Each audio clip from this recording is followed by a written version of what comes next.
Unaware his wife had just inherited a billion-dollar company, husband beat her in their living room and called her a disappointment. What she did next shocked him.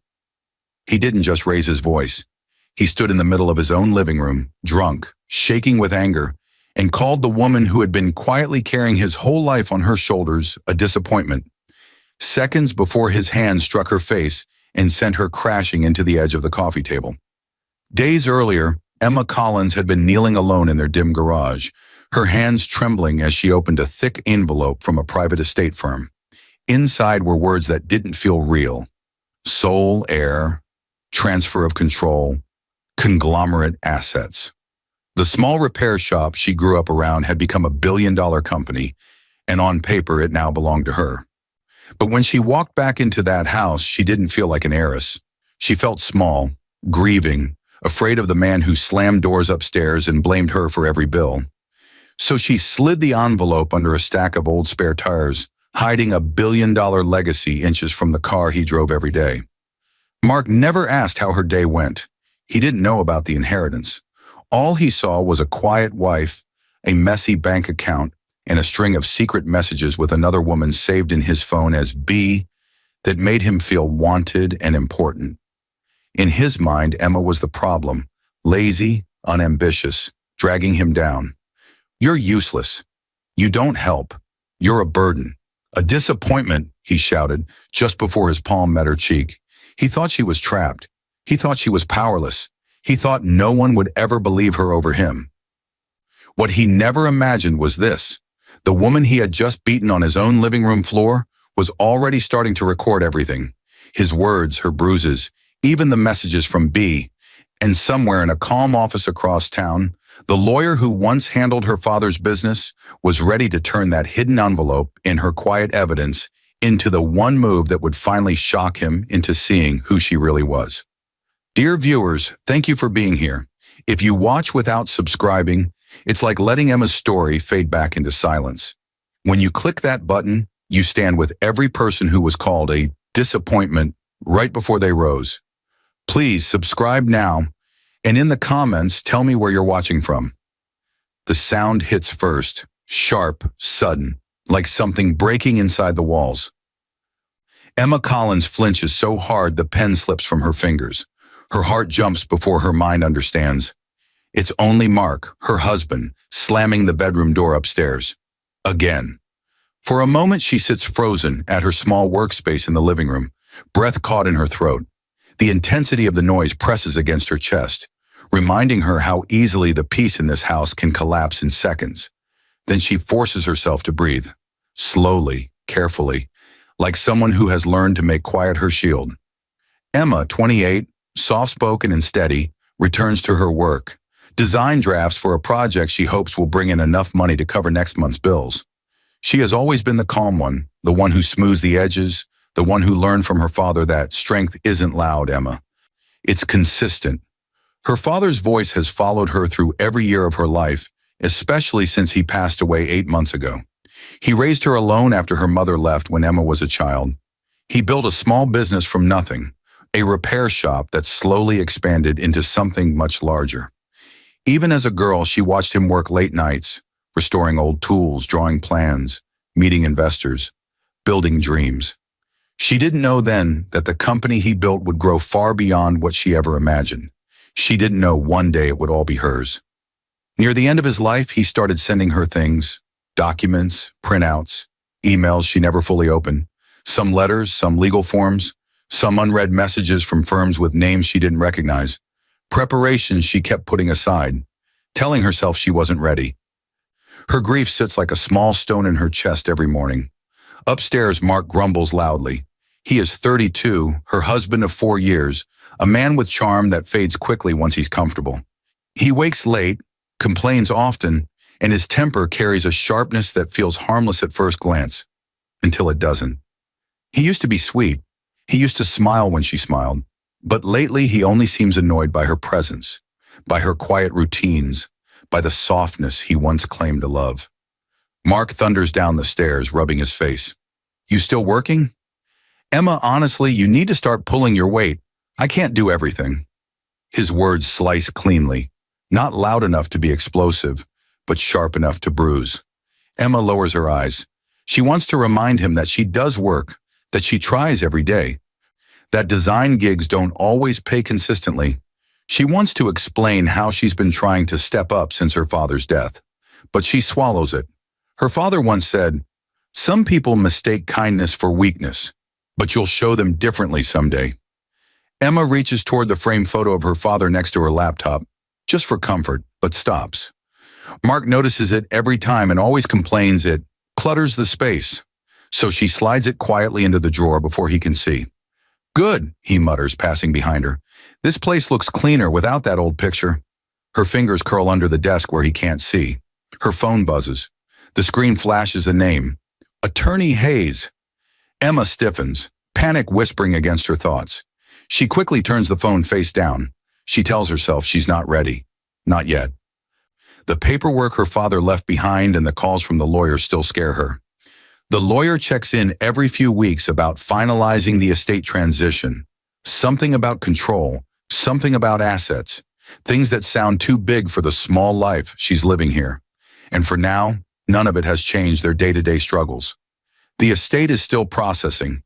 The bills still coming the same. Mark glances at the phone with suspicion. "Who's that?" "No one. Spam." Her voice stays even, years of practice. He shrugs, not fully convinced, but too tired to push. "I'm going back upstairs. Try not to make noise." He walks off, already complaining under his breath. Emma waits until she hears the bedroom door close again. Then she stands, stretching her cramped fingers, and steps outside to check the mailbox. Small moments of fresh air are her relief. The afternoon is quiet, calm, safe. She opens the metal box and sorts through the envelopes. Bills, ads, a grocery coupon. Then her breath stops. A thick envelope sits at the bottom. Heavy, official-looking, stamped with the seal of a private estate firm, the same name she saw in some of those emails she couldn't face. Her hand begins to tremble. She knows that name. Her father mentioned it once in a whisper when the doctor left the hospital room. A firm that handled large transitions involving things she still could not fully understand. Her stomach drops. Mark's footsteps echo faintly behind her. He must have come back downstairs. Instinct kicks in, fierce and fast. Emma slides the envelope into the pocket of her cardigan just as the front door opens beside her. "What's taking you so long?" Mark asks, stepping onto the porch. Emma turns toward him with a small, practiced smile. "Just junk mail," she says lightly. "I was tossing some flyers." Nothing in her expression reveals the truth, hiding inches from his eyes. He grunts, already bored. "Fine, come inside, I'm starving." He walks back in without waiting for her. Emma stands there for one more heartbeat, the envelope heavy against her side. Deep inside, something begins to shift, quietly, dangerously, like the first whisper of a secret she can no longer avoid. The envelope almost slips from Emma's hands when she reaches the garage door, because the moment she closes it behind her, Mark's voice explodes from inside the house. "Emma, where did you go?" The sound crashes through the hallway like a warning bell, sharp enough to make her heart stumble. Her pulse jumps, fear rising fast and instinctive, the way it always does when his tone shifts from annoyance to something colder. She presses her back to the garage door and holds the envelope tight against her chest, breathing hard, desperate for even a second of silence. Then the house quiets. Footsteps fade. A door slams upstairs again. Only then does Emma's body loosen enough for her to move. It's later that same afternoon, but the garage feels like another world. Dim, warm from the last sunlight of the day. Tools and storage boxes lined neatly along the walls. Her father's order, still preserved from the days he visited and insisted on keeping things tidy. She closes her eyes for a brief moment, grounding herself. This is the only place Mark rarely enters. The only place that still feels like hers. Emma moves deeper into the garage and kneels beside a workbench. With shaking fingers, she pulls the thick envelope from her cardigan and opens it. Her breath stops. Inside are documents sealed with embossed stamps, signatures from attorneys, and a letter addressed to Emma Collins, sole heir. The words blur as tears fill her eyes. Memory rises fast and sharp. Her father in a hospital bed, his skin pale, his breathing shallow, but his eyes warm and full of pride. She remembers sitting beside him, holding his hand, trying not to cry. His voice had been soft, almost fading, yet still solid in the way only he could be. "There's something I've been preparing for you, for years." He squeezed her hand. "Don't let anyone dim your light, Emma. Not even the people you love." She didn't understand then. She thought he was reassuring her because he knew Mark could be critical sometimes. She thought he meant she should keep following her dreams, keep designing, keep living gently. But now, as she unfolds the next page, she sees it clearly. She inherited everything. Her father's company, an empire built from a single repair shop he grew step by step over 30 years. Branches across the country, contract deals, investments, employees, partnerships. A number sits at the bottom of the letter, a value estimate. Her lips part, but no sound comes out. Over $1 billion. Her eyes slide down to key phrases. Transfer of control, conglomerate assets, board transition schedule. Not everything is written in simple terms, but she understands enough. This isn't cash sitting in a bank. This is a company shares, contracts, power, responsibility, legacy. Money she can't just pull out overnight. A life that looks nothing like the one she's living with Mark right now. She presses a hand over her mouth as a sob escapes. Not from joy, not from excitement, but grief. She misses him. She misses the safety of his voice, the steadiness of his steps, the way he always knew when she was struggling, even when she tried to hide it. She misses the warmth that filled a room when he walked in. She wipes her tears, trying to breathe again. For a moment, her mind races in panic. How can she explain this to Mark? He has been stressed about money for months. He blames her for every bill, every setback, every argument. If he learns about this, she doesn't even know what he would do. She can barely imagine it without feeling her stomach twist. She whispers to herself, a broken, trembling sound. How do I even tell him? How do I tell someone who thinks I'm nothing, that I'm now in charge of something so big? Her fingers tighten around the papers until the edges press into her palms. She forces herself to fold the documents neatly and slip them back into the envelope. She cannot think clearly now. She needs time. She needs to breathe. She needs Emma! Mark's voice explodes again, closer this time. The garage door handle jiggles. She jolts to her feet, heart hammering in her throat. She looks around desperately. Her eyes land on an old stack of spare tires along the wall, perfectly hollow in the middle from years of storage. She quickly slides the envelope beneath the lowest one, tucking it deep enough that only she would think to reach for it. She stands just as the door flies open. Mark steps into the doorway, brows pulled tight, eyes narrowing as he scans her face. "What are you doing out here? Why are you acting weird?" Emma forces a steady breath. "I just needed air." He takes 2 steps closer, suspicion sliding across his expression. "Air? In the garage." Her heart slams against her ribs. His gaze drifts around the room slowly, searching, watching, measuring. Then his attention snaps back to her. "What?" he asks again, voice low and sharp. "Are you hiding?" Outside, wind brushes against the door, soft, like a whisper of something shifting.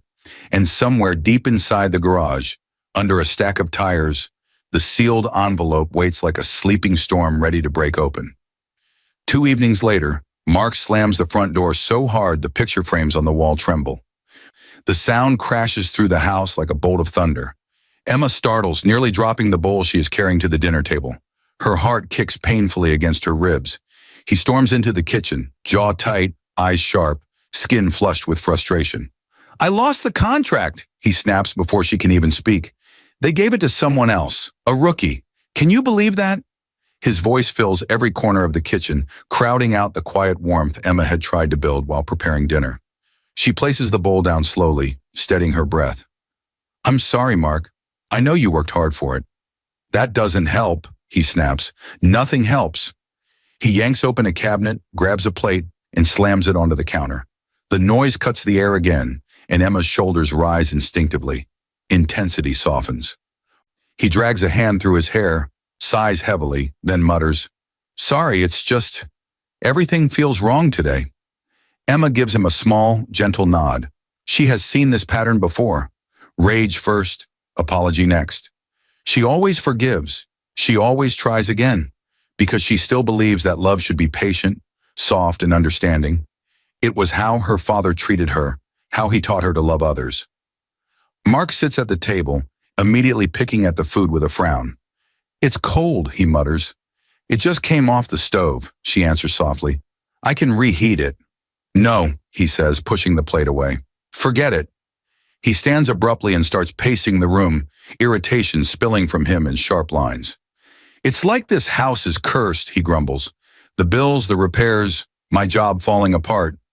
If we had real money, things would be different." Emma freezes.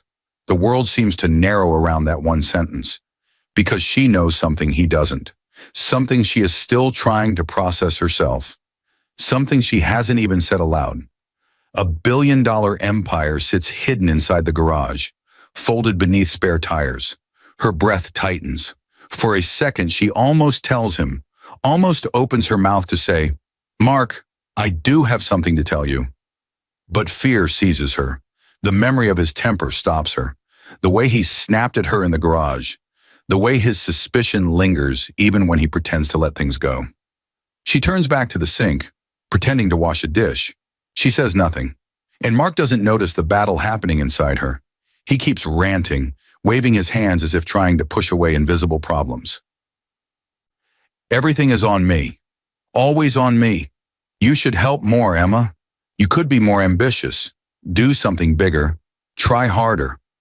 The words sting, even though she's heard versions of them before. Emma works. She tries. She carries the quiet weight of their life, even more so since her father died.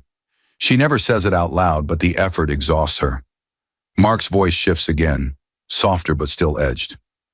"I didn't mean it like that, okay?" he says. "I'm just stressed." Emma nods, as she always does. "I understand." The air calms. The storm passes. For a moment, they eat in uneasy silence. But underneath that quiet sits something else, something new. Emma feels it like a thin crack running along a glass surface, small enough that no one sees it yet, but she feels it. After dinner, Mark goes to the couch and turns on the TV. Emma stays in the kitchen, wiping down the counter, trying to steady her thoughts. She needs a plan. She needs time. She needs strength she isn't sure she has yet. When she steps into the living room, Mark is on his phone. His expression shifts quickly, neutral to guarded in one blink. Her eyes catch a glimpse before he tilts the screen away. A text from someone saved as B. Mark's thumb moves quickly, hiding the message. He locks the screen and clears his throat. "Just work stuff."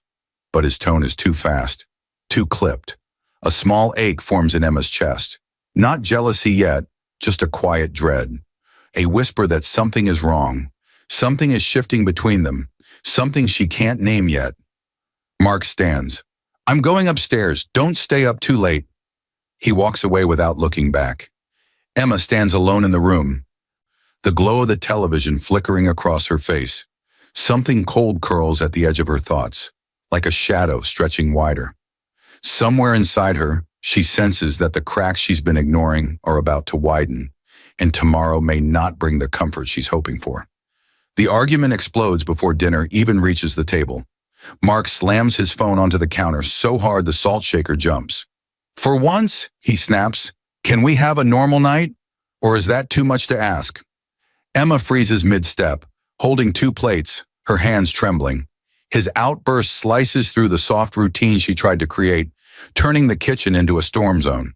The same sharp energy from the night he lost the contract returns, heavy, unpredictable, only worse now that the days of tension have stacked on top of each other. "Mark, I didn't say anything." Her voice is calm, gentle, the same tone she uses whenever he spirals. "It's your face," he mutters, grabbing his plate anyway. "You always look like something's wrong." She wants to tell him something is wrong.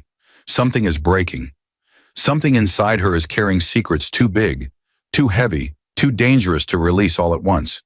But instead she places his plate on the table with quiet hands. The intensity slowly settles into a tired silence. They sit across from each other, the clink of utensils the only sound in the room. Emma gathers her courage, gripping her napkin, trying to keep her voice steady. Mark, there's something I need to tell you. Something about my... He cuts her off instantly, eyes glued to his glowing phone screen. Hold on, he mutters, thumb moving fast. I'm in the middle of something important. Emma's throat tightens. She watches him type. Quick, secretive, guarded. The same name flashes at the top of the phone. B. Her chest aches. She doesn't want to assume the worst. She doesn't want to imagine the truth twisting behind his backlit screen. But the suspicion has been growing like a shadow, silent but undeniable. Still, she tries again, quieter. It's about my dad. He doesn't look up. Can we not talk about your father again? He's gone, Emma. Move on. The words hit her like a slap. Her breath falters. Her eyes sting instantly. She looks down at her lap, blinking fast to stop the tears. The room blurs. His voice becomes distant, and suddenly her memory pulls her backward. Years earlier, to a small shop filled with the scent of wood and oil. She is 8 years old, handing her father nails as he rebuilds the shelves in their store. He is younger then, broad-shouldered, gentle-eyed, wearing the smile he saved only for her. Dad, is this enough? She asks, lifting the small box. He smiles warmly. More than enough, sweetheart. She watches him hammer, watches the way he works with patience, focus, humility, steady hands, steady heart. A customer had insulted him earlier, saying he was just a repairman. She saw the hurt in his eyes even though he hid it. As he wipes his forehead, he kneels beside her. Listen, Emma, he says softly. Anyone who makes you feel small doesn't deserve you. Ever. She nods, tucking the words into her heart. The memory fades. Emma finds herself back at the dinner table, staring at the man who once held her so gently, now too busy texting someone named B to even hear her voice. She swallows hard, placing her hands in her lap, steadying her breath. The pacing slows, deepening the ache in her chest. Mark finally sets his phone down and stands. I'm stepping outside, he says. Need air. Before she can respond, he's already walking to the back door. Emma sits in silence, her heartbeat echoing in her ears. The weight of everything she's holding, the hidden billion-dollar inheritance, the fear of his temper, the suspicion of his secrets, presses hard against her ribs. She hears his footsteps on the patio. She doesn't mean to follow. She only wants a glass of water. But the window by the sink is open, and his voice cuts through clearly. Yeah, babe, she's clueless, he murmurs into the phone. His voice is low, relaxed, almost affectionate. Nothing like the harsh tone he uses with her. Just give me a little more time. I'll prove I'm serious. I'll file and show you everything's done. Emma's fingers go numb. The glass slips from her hand and clinks softly into the sink. Her world shifts. Everything she has been afraid to admit becomes undeniable in that moment. He isn't just hiding messages. He is making plans. Plans that don't include her. She leans against the counter, breath shaking, her heart breaking in a slow, heavy silence. Somewhere outside, Mark laughs lightly, soft, secretive, intimate, and inside Emma, a new kind of stillness forms. A stillness that feels like the beginning of a storm. Quietly, something tells her that tomorrow might shatter even more than tonight's silence. The next night, Mark crashes through the front door so violently that the wall shakes behind it. The sound ricochets through the whole house, loud enough to make Emma's breath stop mid-inhale. She was sitting on the edge of the couch, hands folded tightly, rehearsing her words for the 10th time. His footsteps stagger across the floor, heavy and uneven. He's drunk. He tosses his jacket to the ground and kicks it aside. His eyes are clouded, his face tense, jaw twitching with anger he hasn't named yet. The air around him feels dangerous, like a storm rolling in too fast. Emma rises slowly from the couch. Mark, we need to talk. The intensity in the room clamps tighter. He whips toward her so fast she flinches. Oh, now you want to talk? He spits. Now? His voice isn't just sharp, it's jagged. She swallows and takes a careful step back. It's important. It's about money, about my dad's. Mark laughs, short, bitter, humorless. Of course it is, because your timing is always perfect, isn't it? He stumbles onto the couch, rubbing his forehead hard. His phone lights up beside him. A message flashes across the screen, bright and clear. B, you said you would tell her soon. I need proof you're actually leaving. Emma's stomach twists. She knows what that means. She knows he has been planning a life without her. Mark grabs the phone before she can look too long. He turns it face down, breathing harshly. I'm tired, he mutters. Tired of being judged. Emma doesn't raise her voice. She never does. Mark, I heard you outside last night. I heard what you said. I just need to understand. That is the spark that ignites him. He shoots up from the couch, fury exploding through him. Oh, so this is what this is about, he yells. You spying on me? Listening through doors like a paranoid child? I wasn't spying, she whispers. I heard you by accident. I just want us to talk honestly, Mark. Honestly? His voice cracks into a harsh laugh. You can't handle honesty, Emma. You can't handle anything. He steps toward her, and she steps back. Her heart pounds like it's trying to break free from her chest. Mark?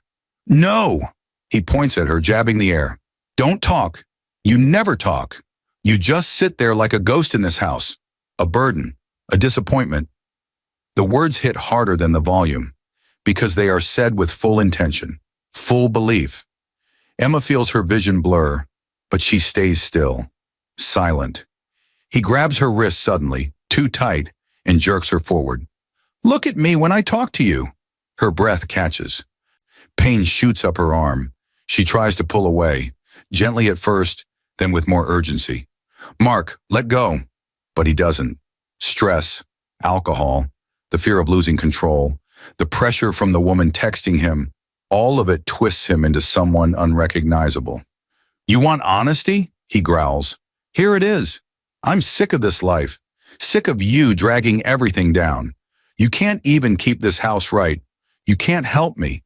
You can barely help yourself. Her voice breaks in a small, trembling whisper. I've been trying. Trying? He shouts. Trying isn't enough. He shoves her backward. She hits the corner of the coffee table hard. Pain shoots across her back. She gasps, falling to the floor. Before she can sit up, he slaps her across the face. Sharp, fast, fueled by rage and desperation. The room echoes with the sound. For a long moment, everything freezes. The world goes silent.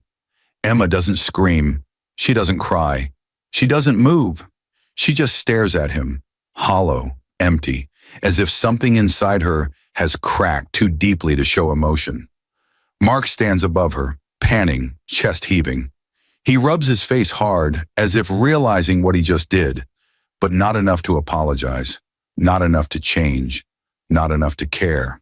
Get up, he mutters, voice flat. Don't lay there like a victim. I can't deal with this right now. He stumbles away, grabbing his phone, cursing under his breath as he disappears into the bedroom. Emma stays on the floor, palms pressed against the wood, her breath unsteady, her cheek burning. Slowly her eyes drift toward the hallway, toward the garage, toward the hidden envelope under the spare tires. Her body shakes, but not from fear anymore, from awakening. From clarity, the inheritance, the company, her father's legacy. It rises in her mind suddenly, sharply, like a light cutting through darkness. Her heartbeat steadies. Her breath slows. Something in her shifts from helplessness into something colder, quieter, stronger. And in the back of her mind, a single thought whispers, steady and clear. Tomorrow everything changes.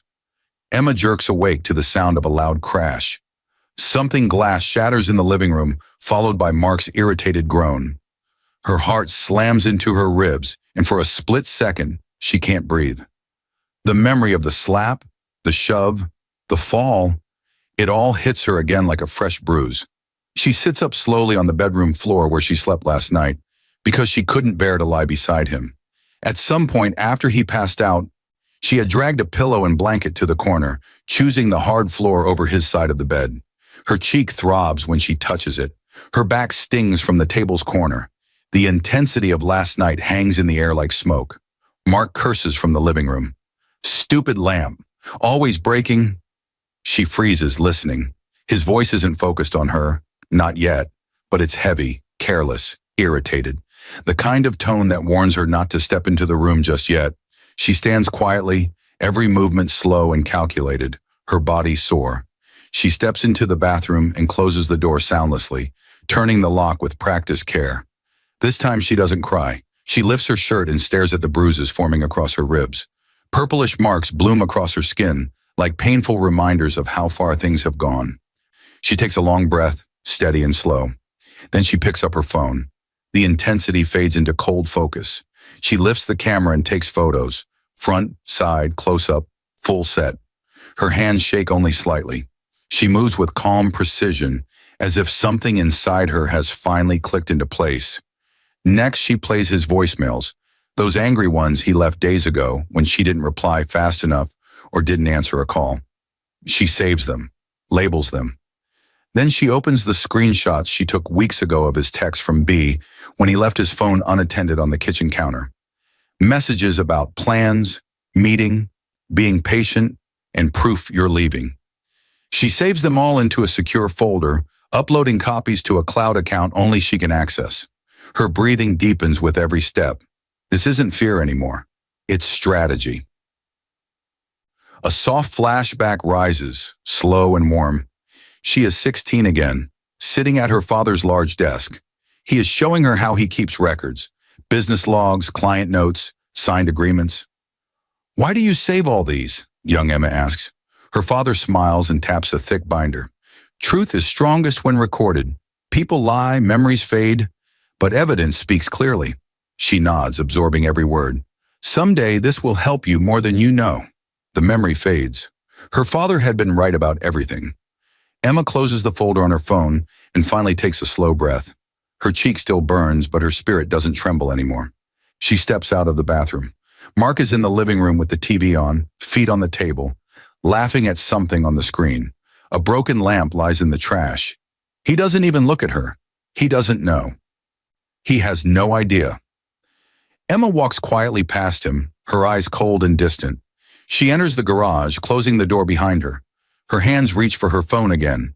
For a brief moment, she hesitates, not from doubt, but from the weight of what she's about to begin. Then she presses a contact already saved in her phone. "Attorney Hayes," a voice answers. Calm, steady, masculine.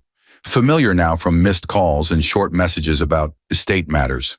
"Emma, it's Carter," he says. "Are you all right?" "It happened," she whispers. "I need your help." The voice replies, low and firm, all business and quiet concern. "I'm here. Tell me everything." Emma nods, tears finally gathering. But they are different tears now. Not weakness, release. After the call, she kneels beside the spare tires and reaches underneath, fingers trembling for the first time. She pulls out the thick inheritance envelope and carries it to a small stool. She sits. She opens the envelope again. She lays the evidence beside it. Photos, screenshots, recordings. Two worlds she has kept apart now placed side by side. Her father's empire. Mark's secrets. Her bruises. Her truth. She places her hand over the papers and whispers to the empty garage. "It's time." And somewhere deep inside the house, Mark laughs again, clueless that her silence is no longer fear, but the beginning of his end. Emma rushes through the glass doors so fast she almost collides with the receptionist's desk. Her breath comes in short, sharp bursts, her hands shaking from everything she's holding inside. The building is quiet, too quiet, and the sudden silence feels like a slap. The receptionist looks up in surprise, then recognition. "Emma Collins?" Emma nods quickly, clutching her folder to her chest like a lifeline.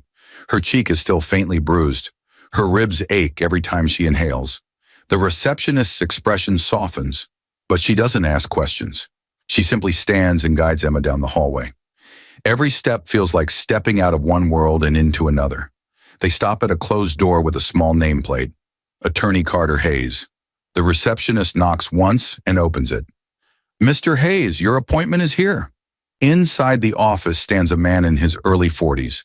Carter Hayes. Calm eyes, clean suit. The kind of person who carries quiet authority. He steps forward, extending a hand. "Emma, I'm Carter. We've spoken briefly on the phone. Your father trusted me. and I want you to know, you're safe here."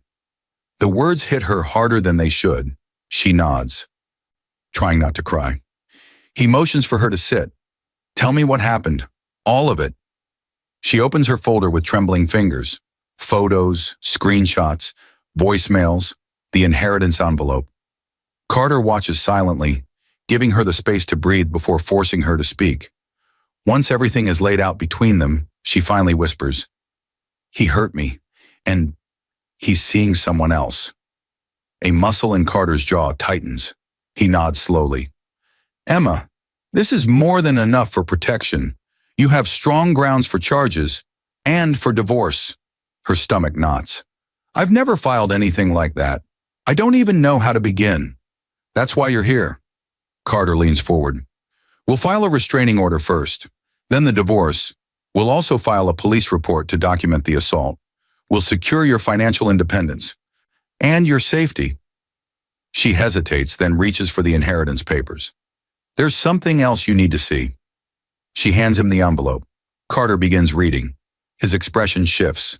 Confusion first, then recognition, then shock. He looks up slowly, disbelief in his eyes. "Emma, do you understand what this means?" She shakes her head. "Only parts of it." He leans back, exhaling hard. "Your father didn't just own a company. He built an empire. This document confirms you're the sole heir. As of last month, you own one of the largest corporate groups in the country." The words land like thunder. Emma sits frozen, absorbing the truth she has been afraid to face. All her father's lessons, all his late nights, all his secrets. They were preparing her for this moment. "My father wanted me to have a strong life," she whispers. "Not this." "That's exactly why he planned this," Carter says softly. "He trusted you more than you realize." He sets the papers down and folds his hands. But then his expression shifts again, this time darker. "Emma, there's something else you need to know." Her spine straightens. "What?" Carter sighs. "Mark has already spoken to several lawyers." Her heartbeat spikes. "Why?" "He contacted them in a rush over the last week," Carter explains. "He told them you are unstable, emotional, unpredictable since your father died. He tried to get ahead of any story you might tell." Emma feels cold inside, a kind of cold she has never felt before. "He wants to turn everything against me. Some of those attorneys recognized your name from the estate transition. A few called me directly to warn me," Carter adds. "He's building a false story, likely to protect himself or to reach your inheritance. That's why we act now," he says firmly. "We hit first." She looks down at the documents spread across the desk. Her bruises, Mark's messages, her father's legacy, her own strength rising from somewhere deep. Carter places 2 sets of papers in front of her. Restraining order petition, divorce filing. His voice is steady. "If you sign this, we begin today." Emma picks up the pen. For the first time in days, her hand doesn't shake. She signs line after line, with a steady hand. Carter gathers the papers, his expression firm. "I'll have these filed immediately. We'll also coordinate with your company's security team to support you at home." Emma stands slowly, feeling the first true breath of freedom push into her chest. And as she turns toward the door, the faint vibration of her phone echoes in her pocket. Mark's name glowing on the screen, trying to reach her again. A quiet voice inside her whispers that soon, Mark will learn exactly what she's capable of. A few days later, Mark bursts through the front door with the confidence of someone who expects comfort waiting for him. "Emma, I'm home," he calls loudly, tossing his keys on the table. But instead of the usual quiet house, he freezes mid-step. 2 uniformed officers stand in the center of the living room. Beside them is a woman in a clean gray suit holding a clipboard. Her expression is calm, professional, and unreadable. Mark's eyes widen. What is this?" The intensity hits him so fast that his breath shortens. For the first time in a long time, he is not the one controlling the room. Emma steps out from behind the officers. She stands steady, her face calm, almost emotionless. The bruises faintly visible on her cheek make the officer's presence even heavier. Before Mark can speak again, One of the officers steps forward. Mark Collins? His voice booms through the house, official and heavy. Yeah, Mark stammers. The officer holds out a thick envelope. You're being served. Mark laughs, sharp, disbelieving, mocking. He snatches the envelope and tears it open. But the moment his eyes land on the title, the laugh dies in his throat. Petition for divorce and temporary restraining order. The letters burn through him like fire.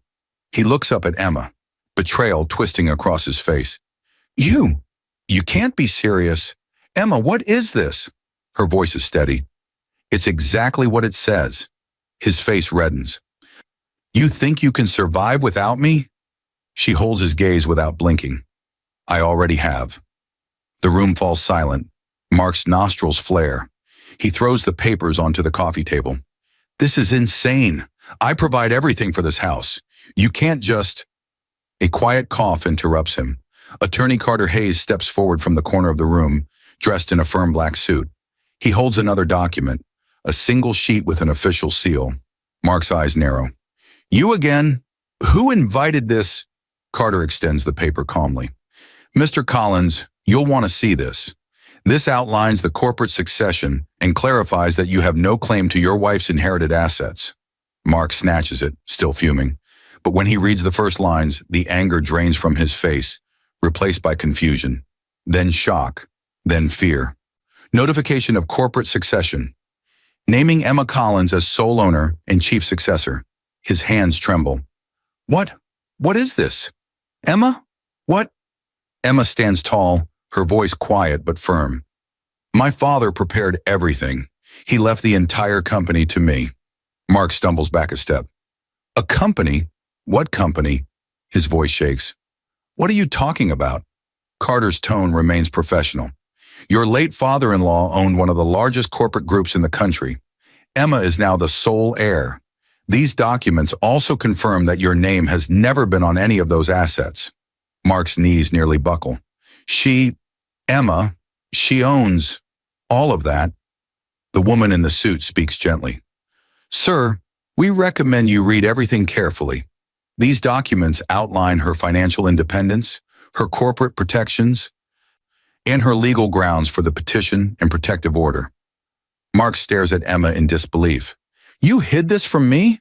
She meets his stare evenly. I had to. You weren't safe to tell. His face twists, anger rising again, but this time it's mixed with panic. You think a restraining order and some company are going to save you? You can't run from me. The officers immediately step forward, blocking him. Mr. Collins, one warns, any threatening behavior or attempt to approach her violates the order and will be noted. Mark clamps his jaw shut. His eyes dart between them, between Emma, between the inheritance document that just shattered his ego. His phone buzzes. He pulls it out automatically. A message lights up the screen from B. Call me when you're single and settled. I can't be part of your drama. He stares at it, stunned. Another message pops up. Don't contact me until everything is finished. This is too much. The woman he was seeing has just abandoned him. Right here, right in front of everyone. His breath shakes. His confidence crumbles. Emma watches quietly. She doesn't smirk. She doesn't flinch. She simply stands there, calm, collected, someone he no longer recognizes. Behind her, Carter speaks softly. We'll be in touch soon, Emma. The hearing is scheduled. Everything is moving as planned. Emma nods. Mark feels his world closing around him, walls collapsing, safety vanishing. And as the officers begin explaining the restraining order conditions, where he can't go, who he can't contact, what happens if he breaks it, Emma turns and walks toward the hallway without looking back at him. She knows this is only the beginning, and far bigger consequences are waiting for him in the days ahead. Weeks later, the judge's gavel slams down with a force that shakes the room.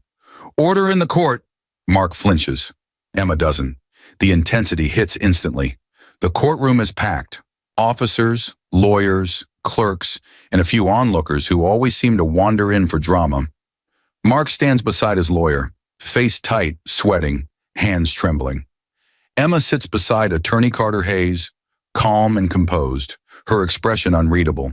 This is the moment everything turns. The judge adjusts his glasses and nods to Carter. You may begin. Carter rises with quiet authority.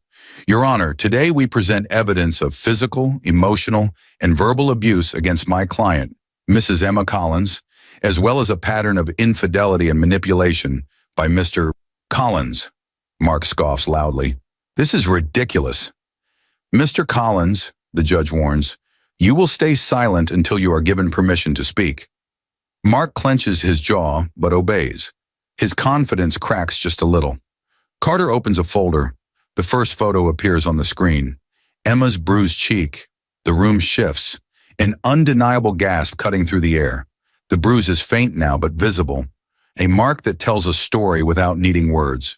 Carter continues. This photo was taken the morning after the incident. The medical report confirms trauma consistent with physical assault. Mark's lawyer jumps up. Objection. Overruled, the judge replies firmly.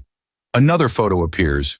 Bruises across Emma's ribs, her skin discolored and painful. Mark snaps. She's exaggerating. Those are not silence, the judge barks. Emma stays perfectly still. She does not cry. She does not shake. She sits with the stillness of someone who has carried pain long enough to numb it. Carter clicks again. Audio plays. Mark's voice fills the courtroom like poison. You're a disappointment. You can't do anything right. I'm sick of you dragging me down. Everyone hears it. Every word. The courtroom chills. Mark's face drains. That's edited. She's twisting. Enough, the judge snaps. Speak again out of turn, and you'll be removed. Carter moves on. Your Honor, this is a screenshot from Mr. Collins's phone, captured before these proceedings. The screen shows text from B. B, did you tell her yet? B, I need proof you're actually leaving. Whispers scatter through the room. Mark's confidence crumbles another inch. His lawyer pinches the bridge of his nose. Defeated. Carter steps aside. Your Honor, we also have a witness. She came forward after we contacted her regarding these messages. The door opens. She walks in, a woman in her early 30s, well-dressed, nervous, but determined. The mistress. Mark's face drains white. What are you doing here? The woman avoids his eyes. Her voice shakes. I was told he was leaving his wife. He said she was unstable. He said he had proof. He told me she was the problem. She glances at Emma, guilt written across her face. I didn't know he was lying. When your office reached out, I couldn't keep covering for him. Carter nods gently. Thank you. Mark lunges forward. You traitor! You! Two officers grab his arms immediately. Enough! The judge bellows. You will control yourself. Mark's voice cracks, desperation pouring out. She tricked me. She planned all this. None of this is real. Emma finally looks at him. For the first time, she sees not a man, but a frightened child in a man's body. Someone who built his world out of arrogance and lies, and is now watching it collapse. The judge exhales, then begins reading. After reviewing the evidence presented and hearing testimony from both sides, he adjusts his glasses. Mark trembles silently. The court finds in favor of Emma Collins. The room reacts with a quiet, sharp gasp. The judge continues. Petition for divorce. Granted. Restraining order. Approved and extended. Criminal charges for assault. Pending review by the district attorney's office.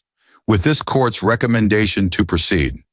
Mr. Collins has no legal or financial claim over Mrs. Collins's assets or inheritance. The final words hit Mark like a blow. No, you can't do this, he screams. His outburst ricochets through the courtroom. Officers grab him, holding him still as he thrashes. You ruined me. You ruined my life. His voice cracks. Emma, please, don't do this. But Emma stands calmly, gathering her documents with steady hands. She does not look back. Mark struggles in the officer's grip, desperation turning him wild. His screams echo down the hallway as they drag him away, his world collapsing piece by piece. Carter touches Emma's shoulder gently. It's over. But Emma knows better. As she walks out of the courtroom, the air feels different, lighter, but also uncertain. Because one thing remains. Aftermath always comes last. And deep inside her heart, a quiet whisper warns. Some endings don't stay quiet for long. The courthouse doors burst open behind Emma as a desperate scream tears through the air. "Emma, please!" Mark's voice cracks so violently that several people on the steps turn to stare. The intensity lands like a shockwave, freezing Emma mid-step. She doesn't turn around, but her breath trembles once. Just once. Behind her, Mark collapses to his knees on the courthouse steps. His tie is crooked, his face red and wet with tears. The last pieces of his pride scattered across the concrete. "Don't leave," he shouts. "I can change. I swear. Just don't do this." Officers stand nearby, watching him carefully, but not touching him unless he tries to approach. The restraining order is already in place. One more step toward her, and they will pull him back again. Emma closes her eyes. Only a moment. Then she exhales, soft and steady, letting the intensity melt off her shoulders like a heavy coat. She takes one silent step down the stairs, then another. Each step feels like shedding the weight of years, the fear, the pain, the shrinking of herself to keep peace. Behind her, Mark sobs harder. She finally reaches the sidewalk. The sun rests on her face, gentle and warm like her father's hands once were. A memory rises as clearly as if he were standing beside her. She is a child again, standing in their small shop while her father replaces a broken shelf. She holds a handful of screws, proud to be helping. "Daddy, what if I mess it up?" Her father kneels and wipes a streak of sawdust from her cheek. "Strength isn't loud, Emma," he tells her with a soft smile. "It's consistent. It shows up even when people don't notice." He taps her chest lightly. "And you've had that strength your whole life." The memory fades, leaving warmth in its place. Emma reaches into her pocket and pulls out her wedding ring, the same ring she once stared at with hope, the same ring she held on to during every apology, every second chance, every moment she chose forgiveness over herself. She turns it in her palm. It no longer feels heavy. It no longer feels like hers. A donation box sits near the courthouse entrance. Money for victims of violence, a cause her father supported for years. Emma walks toward it slowly. She opens her hand. The ring falls into the box with a soft, final sound. She doesn't look at it again. Two members of her company's security team wait beside a black car at the curb. They stand straight, professional, respectful. They do not stare at her bruises. They do not ask questions. They simply open the door. Emma gets inside. As the door closes, she hears Mark scream her name again. His voice breaks like something inside him has finally collapsed under its own weight. But she keeps her eyes forward. The driver looks at her through the mirror. "Ready, Mrs. Collins?" Emma nods. "Yes, take me home." Not the house she shared with Mark, her real home, the one her father built, where her name now sits on every document, where her future begins again. The car pulls away from the curb, leaving Mark behind on the courthouse steps, kneeling, crying, shaking, his last chance fading with every inch of distance. He reaches out weakly, arm trembling, but Emma never turns around. She doesn't need to. Her future is finally forward. And in the end, she didn't need revenge to win. She only needed the truth. The sunlight brightens the road ahead as the car disappears down the street, quiet, calm, and free. A gentle pause. Then the final lines. I hope you enjoyed watching it as much as I enjoyed creating it. Like, share, and comment on the lessons you've learned. Let me know where you're watching from in the comments below. See you in my next video.